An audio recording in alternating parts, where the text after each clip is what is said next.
नमस्कार, मी प्राध्यापक संतोष गिरी, संचालक गिरी पीसीएमबी क्लासेस नांदेड.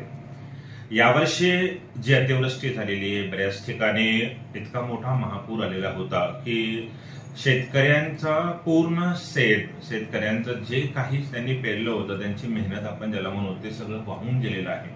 नांदेड जिल्ह्यामध्ये झालेली अतिवृष्टी ही सर्वज्ञात आहे आणि यामध्येच आमचा जो क्लासेस आहे गिरी पीसीएमबी क्लासेस, जे शेतकऱ्यांच्या लेकरांसाठी आम्ही मागील 9 वर्षापासून काम करतो. दरवर्षी आम्ही शेतकऱ्यांच्या मुलांना सातबारा दाखवा 50% फीस माफीची सवलत देतो.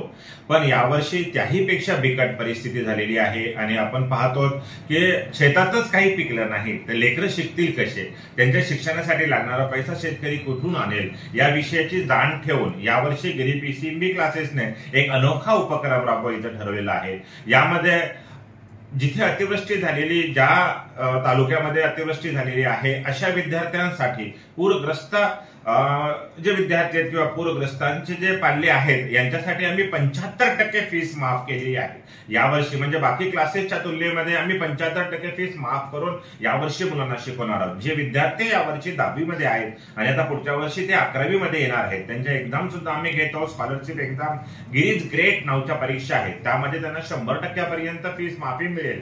पण जर पूरग्रस्त विद्यार्थी असेल तर त्याला 75% कन्फर्म आम्ही फीस कमी करणार आहोत, जेणेकरून त्यांना पैशाच्या अडचणीमुळे त्यांचं शिक्षण राबू नये ही एक जबाबदारी गिरी पीसीएमबी क्लासेस घेत आहे. त्यामुळे माझे आव्हान आहे की पूरग्रस्त भागातील विद्यार्थी, माझे आव्हान त्या लोकांना आहे जे शैक्षणिक कामासाठी हातभार लावतात. माझं आव्हान त्या पत्रकार लोकांना आहे ज्यांना पूरग्रस्त परिस्थितीची माहिती आहे. माझं आव्हान त्या प्रत्येक शैक्षणिक कामासाठी जडणघडण करणाऱ्या त्या सगळ्या व्यक्तिमत्वास आहे की जे विद्यार्थी पूरग्रस्त भागातील आहेत त्यांना आवर्जून गिरी पीसीएमबी क्लासेस बद्दल सांगा. पैशामुळे त्यांचं शिक्षण न अडू देण्यासाठी गिरी पीसीएमबी क्लासेस सदैव तत्पर असेल. 75% फीस आम्ही 10वीतून 11वीत येणाऱ्या विद्यार्थ्यांसाठी माफ करत आहोत. तर संपर्क करा गिरी पीसीएमबी क्लासेस, सावित्रीबाई फुले शाळेसमोर, नांदेड. धन्यवाद. सर, त्याचं इन्स्टॉलमेंट कसं असणार? 75% फीस माफ केली आपण, त्याचं इन्स्टॉलमेंट कसं असणार? आणि फीस भरताना सुद्धा आम्ही जो फीस स्ट्रक्चर असेल त्यामधून त्यांना आम्ही 2 इन्स्टॉलमेंट देणार आहोत. म्हणजे पहिले इन्स्टॉलमेंट ते 50% भरतील, ऑलरेडी 75% माफ, त्यातून 50% त्यांना प्रवेशाच्या वेळेस भरायचं आणि त्यानंतर 2 ते 3 महिन्याचा अवधी आम्ही अशा विद्यार्थ्यांना देणार आहोत ज्यांच्यामुळे की त्यांना पैसे भरताना ही अडचण होऊ नये. बरं, विशेष म्हणजे जरी फीस कमी असेल तर फॅसिलिटीज मात्र 100% फीस भरणाऱ्या विद्यार्थी एवढ्याच राहणार आहेत. पैसा कमी म्हणून सवलती कमी असणार नाहीत, पैसा कमी म्हणून त्यांना दुजाभाव केला बिलकुल जाणार नाही. त्यांच्या मागे गिरी पीसीएमबी कंडिशन अशी आहे की अतिवृष्टी झाली म्हणजे असं कुणीही ती गोष्ट सांगू शकतं.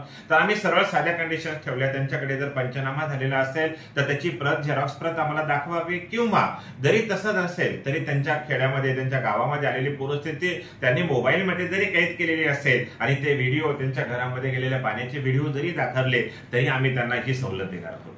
ही सवलत आपली ह्याच वर्षासाठी लागू की 2 पुढे सुद्धा? नाही, पूरग्रस्त शेतकऱ्यांच्या विद्यार्थ्यांची जी सवलत आहे ती आम्ही मागील 9 वर्षापासून देत आहोत. सातबारा दाखवा 50% फीस माफ. पण यावर्षी जी पूरस्थिती आहे त्याला अनुसरून फक्त याच वर्षी 10वीतून जे मुलं 11वीत येते त्या मुलांसाठी फक्त ही सवलत लागू असणार आहे. सध्या शेतकरी सुद्धा हातबल झाले, त्याबरोबर विद्यार्थ्यांची सुद्धा मानसिकता थोडी ढासळलेली आपल्याला दिसत आहे.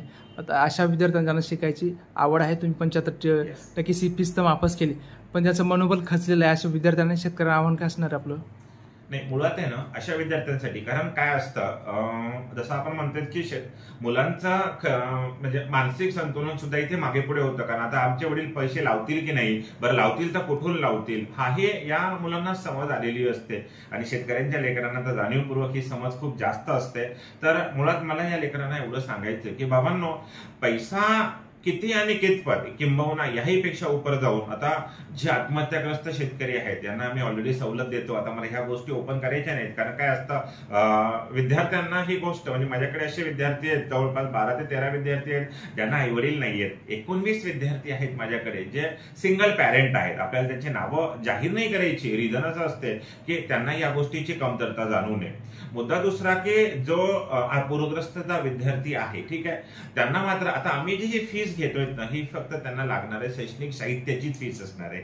इथं गिरी पीसीएमबी क्लासेस मधल्या प्रत्येक शिक्षकांची मेहनत मात्र 0 असेल. आम्ही त्यांच्या सोबत उभे राहणार आहोत. या मेहनतीचा आम्ही बिलकुल पैसे वगैरे कुठलेही घेणार नाही.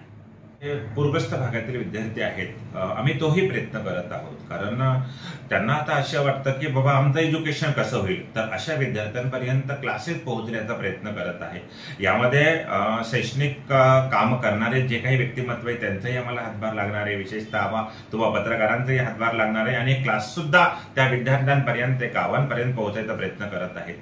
नुकतंच आम्ही परवा दिवशी देगलूर आणि बिलोली तालुक्यामध्ये एक सर्वे केला होता, आणि professional teacher association Maharashtra Nanded जिल्हा शाखा नांदेड यांच्या वतीनं आम्ही शैक्षणिक साहित्य पूरग्रस्त विद्यार्थ्यांसाठी दिलेलं आहे. तर त्यावरती क्लासेस काम करत आहे की ज्या ज्या तालुक्यामध्ये अतिवृष्टी झालेली, ज्या गावांमध्ये अतिवृष्टी झालेली आहे त्यांच्यापर्यंत पोहोचण्याचा आम्ही प्रयत्न करत आहोत, जेणेकरून तिथे कुठलाही विद्यार्थी शिक्षणापासून वंचित राहू नये, त्याचं वर्ष वाया जाऊ नये, हा प्रयत्न गिरी पीसीएमबी क्लासेस करत आहे. यामध्ये शैक्षणिक कामासाठी हातभार लावणाऱ्या सगळ्यांना माझी नम्रतेची विनंती आहे की अशा विद्यार्थ्यांसाठी गिरी पीसीएमबी क्लासेसचे दरवाजे खुले आहेत. तुम्ही त्यांना ही माहिती द्या की 75% फीस माफ करून गिरी पीसीएमबी क्लासेस 10वीतून 11वी जाणाऱ्या विद्यार्थ्यांसाठी शिक्षणाची दारे उघडणार आहे.